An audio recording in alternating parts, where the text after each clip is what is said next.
So guys, ngayon magpapalit tayo ng windshield wiper ng Mirage G4. Ito yung specs niya na binili ko online. So unahin natin yung driver side. Ang gagawin nyo lang is iangat, then itagilid natin yung mismong wiper blade. Then may makikita kayong switch dyan. Gagawin nyo lang is click nyo yan, then ilahin nyo siya pababa, parang ganyan. Then i-slide natin siya pakanan, then iangat natin, then tanggal na yung lumang wiper blade. Tapos set aside natin, kakabit na natin yung bago nating wiper. So yan, ang brand niya is Bosch. Iangat nyo lang yung cover na black, then i-shoot nyo lang yung hook niya sa slot ng bago nating wiper. So sa part na yan, medyo first time natin ginawa, nahirapan tayo. Hintayin nyo lang may tumunog na click para malak na yung bago nating wiper. So sa part na yan is kala ko okay na, medyo pinush ko pa ng konti para sumakto siya.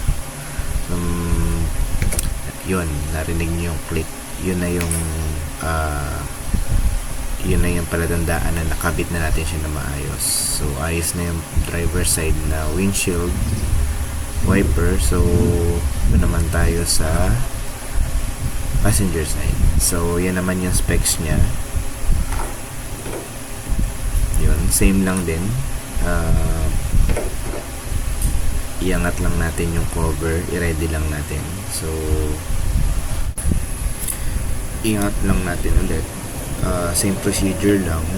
So itagilid ulit yung wiper blade, then click natin yung switch sa baba para siyang lock. So ibaba. So dito sa windshield wiper ko, medyo dry siya. So medyo mahirap siyang ibaba.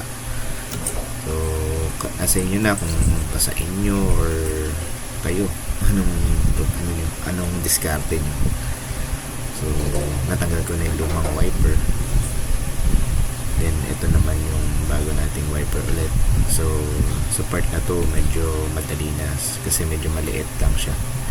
So ipasok lang yung hook sa slot ng bago nating wiper, then click ulit, hintay natin yung mag-click.